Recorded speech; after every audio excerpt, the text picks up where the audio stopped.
Lane Lambert was angry and hard on his team in practice on Monday, but it didn't pay off. The Islanders fall to another team who's not in the playoff hunt right now in a shootout, and it cost them again. Is Lane Lambert losing the locker room? We've got that, our farm report, and a lot more on today's Locked On Islanders podcast. Your Locked On Islanders, your daily podcast on the New York Islanders. Part of the Locked On Podcast Network, your team every day.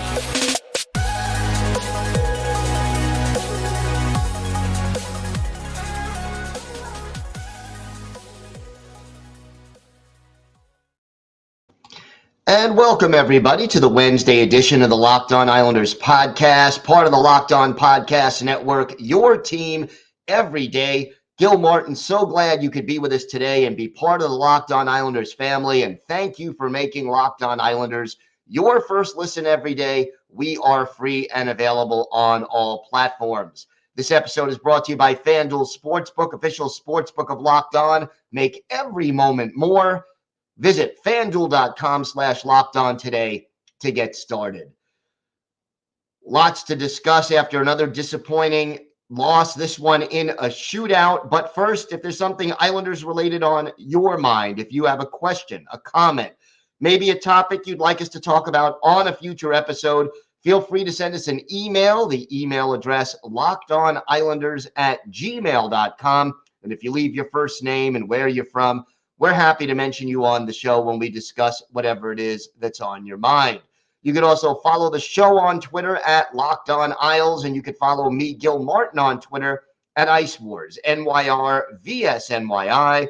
We'll keep you up to date on all the latest Islanders news, notes, and happenings, and I am live tweeting during nearly every Islanders home and road game, so join me for instant insight and analysis, and it's always great to interact with Islanders fans, game time or anytime. All right. A disappointing game, another loss at home this time against a team that if the season ended today would not be in the playoffs. You're facing a goalie who is making his NHL debut, who started the season in the ECHL and who isn't even playing all that well in the AHL, where he spent the majority of the season. You end up actually getting 48 shots on goal. You get another power play opportunity in overtime. And once again, the Islanders cannot close the deal, end up losing 3-2 in a shootout. And I don't think this team has the horses to win shootouts, but we'll get to that. But the first question I need to ask is this. Lane Lambert, very hard on the team. He was not happy with the last two games against Vancouver and against Montreal. Two, again, like Ottawa, two teams that are not going to make the playoffs if the season ended today. Two teams that the Islanders, in theory, should beat more often than not. And the Islanders played two really sloppy games. So Lambert cracked the whip a little bit, got angry at his team, pointed out that their effort just wasn't good enough. And you were hoping that the team would respond, that there would be some urgency. And other than maybe a 7 or 8 minute stretch of the third period, sort of the mid to late third period, I didn't see that. And yeah, you're going up against Kevin Mandolese and making his NHL debut. And look, I give the kid credit. 46 saves. He gets the win. And the Islanders did have a number of, maybe about 8 or 9 shots from in close and only managed to score on one of them. But the overall effort still not consistently there. Still too many turnovers and giveaways and sloppy play in your own zone. Another shaky game for Alexander Romanov. Another shaky defensive game for Scott Mayfield. Mayfield takes a foolish penalty. we talked before the game about how important it was to keep the Ottawa Senators power play away from the ice, to not give them too many chances. Guess what? The second Ottawa goal comes on the power play. And again, the laziness, the lack of urgency has to be upsetting, because when your coach cracks the whip and at least publicly comes about as close to calling out the team as he's done all year and says, hey, the effort we've given the last couple of games, it just isn't acceptable. We've got to do better. And then you come out and play more or less a similar sloppy defensive game, and a game where, again, the first period was just not good at all. It was scoreless. They were fortunate in that regard. The second period was better from an Islanders perspective, but fairly uneventful. You got the one goal by Ryan Pulock. That was good. And then, again, you had that sort of 7 or 8 minutes in the third period where it looked like the Islanders were the better team. But other than that, too many breakdowns, too many mistakes that are just the kind of mistakes you make when your effort isn't there, when the hustle and the heart and soul that you need to put into it just isn't there. And I'm getting concerned that Lane Lambert, called out this team and they were still flat for most of this game. And there were exceptions. There were players that played pretty well. But, I mean, Noah Dobson had 8 shots on goal. Ryan Pulock, 5. 6 for Brock Nelson, and he continues to extend his scoring streak. Got the goal, 11 straight games with at least a point. And Matthew Barzal, 7 shots on goal in this game. But not enough. The team defense, the thing that made this team successful under Barry Trotz, has disappeared. And there's a number of reasons for it. Alexander Romanov slumping right now. Scotty Mayfield pressing, not playing his usual strong game. Sebastian Aho, never great in his own zone, continues to be inconsistent, although he didn't have a particularly bad game last night. Pelech and Pulock still not playing as well, because I don't think their talent, their skill set fits this system of pinch and get going. Islanders had to play this game, by the way, without J.G. Pageau. He is listed as day-to-day with an upper body injury. Casey Zizekas, who, as we mentioned on yesterday's show, had a non-COVID related illness, he was able to play in the game, but no J.G. Pageau. So Otto Koivula, who was called up, did get to play, but was only on the ice for 6 minutes and 36 seconds in a 65-minute game. Had 1 hit, 1 takeaway, no shots on goal in the game. So, Koivula doesn't give you much, and then you get a situation where Bo Horvat plays 27:49, Barzy 25:50, Brock Nelson 22 minutes and 27 seconds. Bo Horvat was out there for about 45% of this game and only had 2 shots on goal and did not seem to be as productive as he was in his first 4 games with the Islanders. Held off the score sheet. Hey, that's going to happen. You don't expect him to score every game, but didn't do as many things as I thought, I was expecting from him. 2 block shots, 2 shots on goal, 16 out of 32 faceoffs. I think he was a little tired by the end of the game. We're going to continue to look at this game and at how the Islanders failed to respond.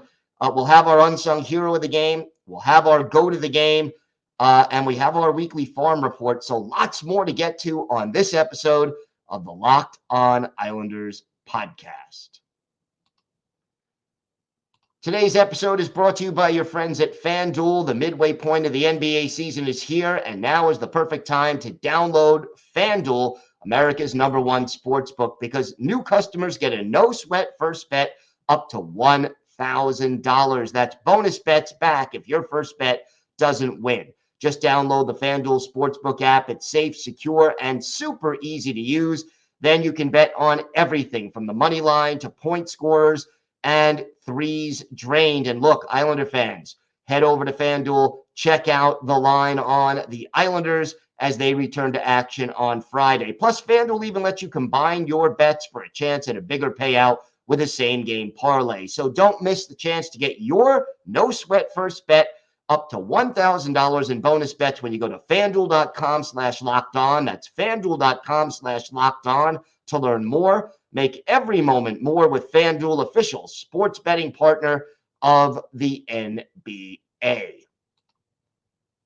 And right now, it's my pleasure to welcome a new advertiser to the show. Isles fans, are you looking for the best hockey newsletter on the internet? Well, look no further. The Adam Rothstein Hockey Podcast newsletter is the best newsletter for any hockey fan, whether it's talking about the history of hockey, hockey video games, or how to improve your game. You'll find all that and more in this newsletter. Also, if you like this newsletter, be sure to check out the main podcast on Spotify. Log on to rothsteina.substack.com. That's rothsteina.substack.com. Hope to see you there. So here we are, the 5 games that the Islanders had that were supposed to be the easier part of the schedule, they're over with right now. They are done.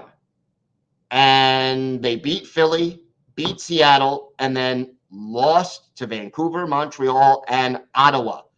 3 teams that they got 2 points out of those 3 games, but they really, out of those 3 games, needed a minimum of 4 points, preferably 5 or 6, and they didn't get it. So what's ahead for this team?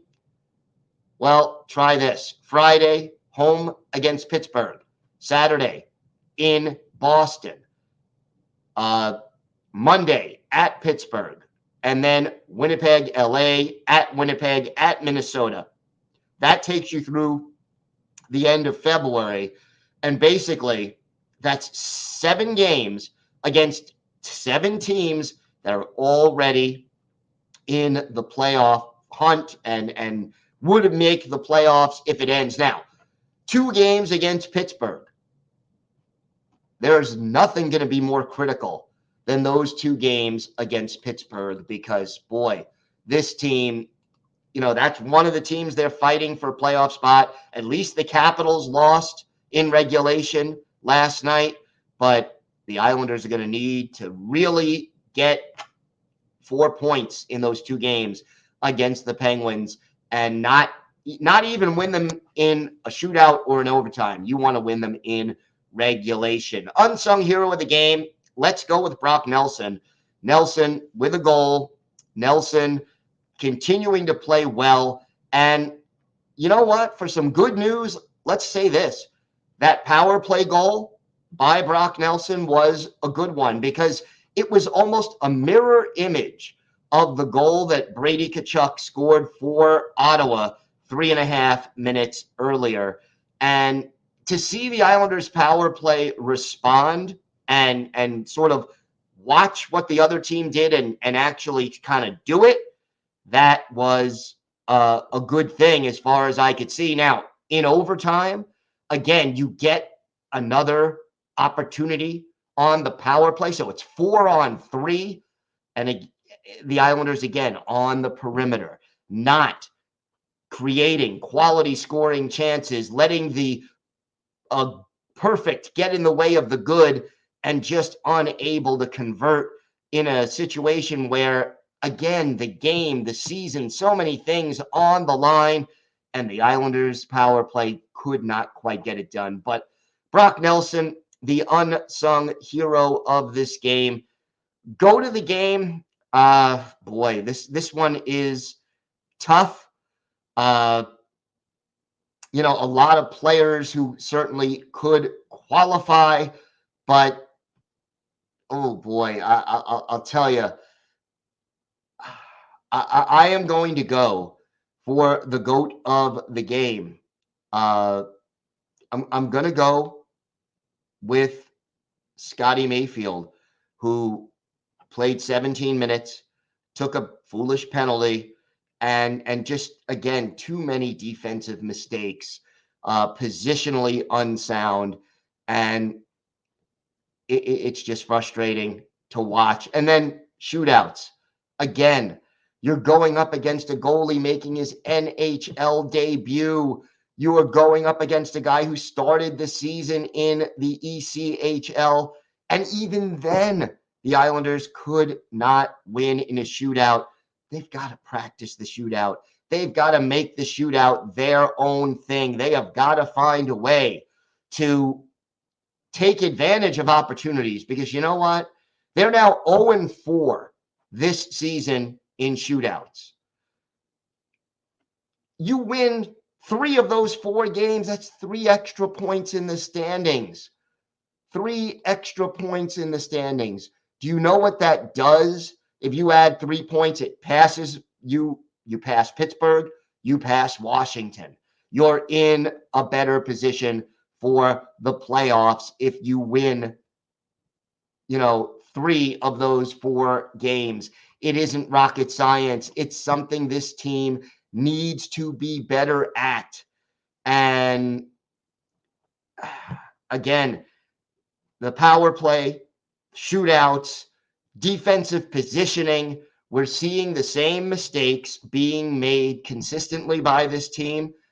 And when you see the same mistakes and the lack of cohesiveness and the lack of urgency, to me, it starts to come back to coaching. Now, Lane Lambert is in his first year as a head coach.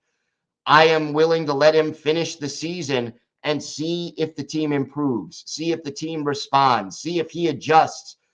But right now, the fact that this team is still struggling with the same problems they've had for most of the season, can't put enough shots on goal or quality shots on goal, can't finish when you do. Power play is bad, hard to even watch. Taking bad penalties because you're chasing the puck, not playing with urgency. When you keep repeating the same mistakes, the time has come to think about whether or not Lane Lambert is getting the job done. Is he the right man for the job? I'm rooting for him. I want to see him succeed, but I need to see more from Lane Lambert if he's going to keep his job beyond this year. And keep in mind that Lou Lamoriello has fired coaches. When he was in New Jersey, for example, he fired Hall of Famer Larry Robinson when the Devils were in first place with about 3 or 4 games, maybe 7, less than 10 games left in the regular season, and his team was in first place, but they were on a little losing streak. He didn't feel the team was ready for the playoffs, and he fires his coach when the team is in first place. The fact that he hasn't fired Lane Lambert yet, while it appears that nothing is changing right now, tells me that either Lou Lamoriello may be retiring at the end of this year, or he is just a little more patient at this point in his career about Lane Lambert. And, maybe, just maybe, he'll give him the rest of the season because he thinks this team may not be good enough the way it's constructed in order to make the playoffs or make a run in the playoffs. We're getting closer to the trade deadline. It's 2.5 weeks away. If this team continues to struggle this way, will Lou Lamoriello start to sell off some of these pieces? We're going to talk about that in depth tomorrow on the Locked On Islanders podcast. We've got more to get to on today's show. We have got our weekly farm report as we talk all things Bridgeport Islanders. That and more still to come on today's Locked On Islanders podcast. Today's episode is brought to you by Built Bar. you're looking for a delicious treat but don't want all the fat and calories, then you've got to try a Built Bar. What makes Built Bars so good? Well, for starters, they are all covered in 100% real chocolate. That's right, real chocolate. And listen to these great flavors: churro, coconut almond, peanut butter brownie, my personal favorite, cookies and cream.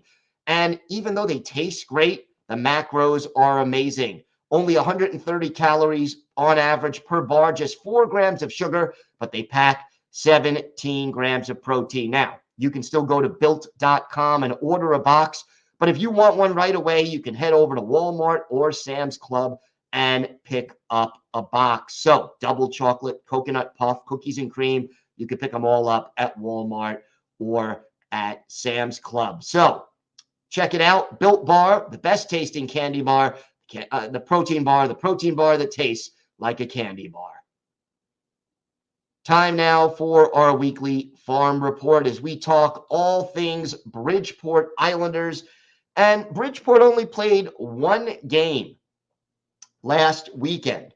And it was a disappointing 3-0 loss to the Lehigh Valley Phantoms on the road. So that drops the Bridgeport Islanders to 19-19-8 on the season.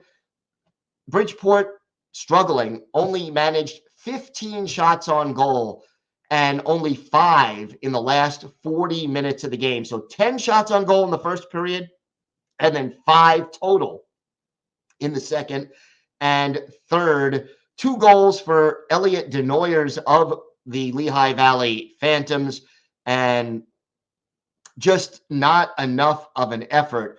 Corey Schneider ends up with 30 saves, but gives up the 3 goals and, 2 power play chances for Bridgeport, and they could not get the job done. So that game was on Saturday in Lehigh Valley, a 3-0 loss, and now back to action coming up this weekend. 3 games coming up for the Bridgeport Islanders. Friday at Hartford as the Islanders AHL affiliate takes on the Rangers AHL affiliate. That's a 7 o'clock Eastern time start. Saturday, 7 o'clock Eastern time, home game against the Springfield Thunderbirds.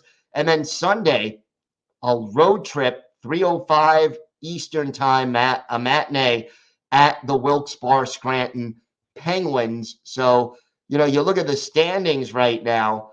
The Penguins are behind the Islanders right now, but tied with them in points. So keep an eye on that matchup. That's a big one. And then, Lehigh Valley, 7 points ahead of the Islanders. Hartford, 1 point ahead of the Islanders. So Bridgeport with a chance to lift themselves up in the standings this weekend. And if you want to see some of the Islanders' top prospects today, head on up on Saturday and catch the game in Bridgeport. You could drive, you could take the ferry, whatever works. Chris Terry has 44 points and 30 assists to lead the team. The only 20-goal scorer right now on Bridgeport remains Andy Andreoff. He has exactly 20. Arno Durando, 11 goals, 31 points. Ruslan Iskakov, 9 goals, 31 points in 43 games. And William Dufour, 15 goals. That's second on the team, 28 points in 45 games. Samuel Bolduc back with Bridgeport. I'm hoping the Islanders will call him up, but not happening as of right now. He has 8 goals, 26 points in 41 games with Bridgeport. And after that, it's Otto Koivula, who played briefly tonight for the Islanders, or last night for the Islanders. 10 goals, 21 points in 42 games. As for the goaltending, Corey Schneider, a .258 goals against average, .922 save percentage, 13-5-3 on the year. Jakub Skarek continues to struggle. He's been a little better as of late, but a .342 goals against and an .888 save percentage, a .611-3 mark. Islanders hoping for a strong finish from Skarek because they need that for sure. Time now for our Islanders birthday of the day, and this player had a long NHL career, almost 900 games, but only 1 year for the New York Islanders. I'm talking about Viktor Kozlov, and he's a Valentine's Day birthday, so his birthday was yesterday. He turned 48 years old, and Viktor Kozlov, again, only an Islander for the one season that he was there. So we wish him certainly a very happy birthday. And he did pretty well with the Islanders. He's a native of Tagliati, Russia, and I hope I came close to pronouncing that right. 6th overall pick by the Sharks back in '93. Played for the Sharks and the Panthers, briefly for the Devils, then joined the Islanders in 06-07, had 25 goals and 51 points in 81 games, 2 seasons with the Capitals, and then finished his career in the KHL. So almost had 900 NHL games and had 2 assists in 5 playoff games for the Isles. His best game with the Islanders, easy to remember that one, a 4-goal effort against the Rangers at Madison Square Garden, December 3rd, 2006. Islanders win it 7-4. So again, a very happy 48th birthday for Viktor Kozlov. He is our Islanders' birthday of the day. We will be back tomorrow. We will take a closer look at the Islanders situation. Can this team turn it around? What will Lou Lamoriello do?